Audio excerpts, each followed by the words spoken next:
हो। अभी रिसेंटली हुआ ये है कि नेपाल में प्रचंड राज आया है। प्रचंड राज का मतलब क्या हुआ? यहाँ के जो प्रधानमंत्री बने हैं वो पुष्पकमल दहल प्रचंड हैं और वो केपी शर्मा ओली के साथ मिलकर के बने हैं। केपी शर्मा ओली चीन समर्थक हैं। जैसे ही ये लोग 29 तारीख के दिन हमने ये खबर पढ़ाई, उसके 2 दिन बाद चीन के एनवॉय यहाँ पे नेपाल में एंट्री कर गए। चीन के द्वारा नेपाल के अंदर इंफ्रास्ट्रक्चर के नाम पर मतलब ट्रेन की सुविधाओं का विकास करने की बात होने लग गई। तो जब ऐसी चर्चाएं निकल कर आने लगी तो अमेरिका को लगा कि यार ये तो पूरी तरह चीन की गोदी में बैठ जाएंगे। तो ऐसी स्थिति में इनके द्वारा एक टीम भेज दी जाती है। आप अब उस खबर को पढ़ रहे हैं। ग्लोबल एंटी टेरर बॉडी में grey list Nepal for money laundering after Pakistan. जनवरी के अंदर सुबह सुबह जो नई खबर है वो ये है कि पाकिस्तान के बाद अब नेपाल की बारी है कि वो जल्दी ही संभव है कि FATF की ग्रे लिस्ट में चला जाए। आप पूछेंगे सर इसने क्या वाकई में किसी आतंकी को पाल कर रखा है क्या? बिल्कुल। जो यासीन भटकल है उसको तो यहीं रक्सौल से गिरफ्तार किया गया था। आपने अगर बॉलीवुड की फिल्में देखी हैं तो वो जबरदस्ती कोई मजाक थोड़ी बनाती हैं, बहुत बार सच्चाई भी दिखाती हैं। क्या पाकिस्तान के बहुत से आतंकी इंडिया आने के लिए नेपाल का रूट अपनाते हैं? आप कोई भी भगोड़ा उठा के देख लीजिए, इंडिया से भागने के लिए भगोड़ा सबसे पहले जो रूट लेता है वो नेपाल का लेता है। देश में क्राइम करके अगर कोई क्रिमिनल बाहर भागने की सोचता है तो उसके लिए सबसे आसान तरीका है वो नेपाल होके भागता है। चाहे अभी हमने आपको वो कौन सा है वो एक बाबा जो कैलाशा बना बैठा हुआ है, स्वामी नित्यानंद, वो नेपाल होके भागा था। जो भी देश का बड़ा मतलब भगोड़ा भागेगा, पुलिस की पकड़ से भागने के लिए सबसे आसान तरीका है नेपाल होके भाग जाओ। तो तुम ये नेपाल होके भाग जाओ का मतलब क्या कर रहे हो भाई?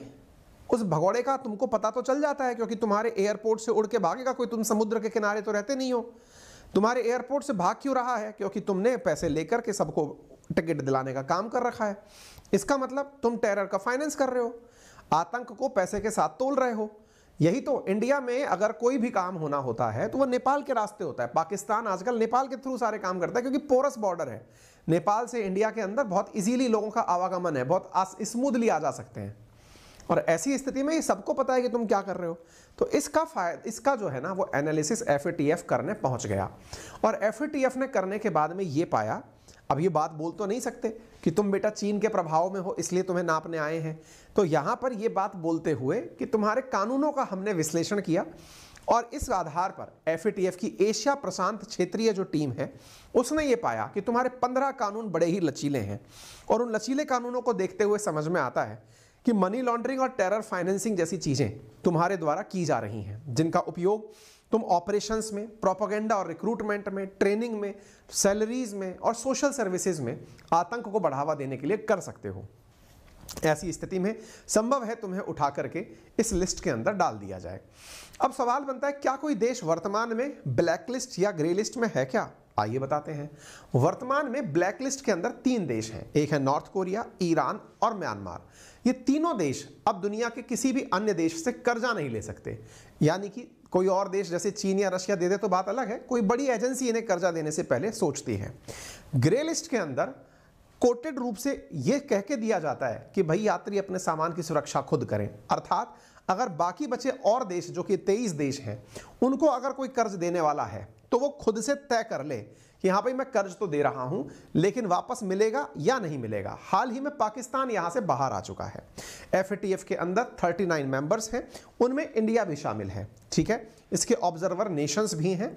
तो इस प्रकार से ये सारी चीजें होती हैं। क्या नेपाल कभी इससे पहले ग्रे लिस्ट में आया है? बिल्कुल आया है। 2008 से लेकर 14 तक नेपाल FATF की ग्रे लिस्ट में रहा है और इसने इससे निपटने के लिए एंटी मनी लॉन्ड्रिंग कानून बनाए थे, लेकिन उसके बाद भी ये सख्ती से सारे काम नहीं कर पाया। इस वजह से यहां पर यह चीज निकल कर आती है कि इन्हें अपने यहां के कमजोर कानूनों को बदलकर नए कानूनों से उन्हें रिप्लेस करना होगा, तभी जाकर के संभव है कि ये सारी चीजें चेंज हो पाएं।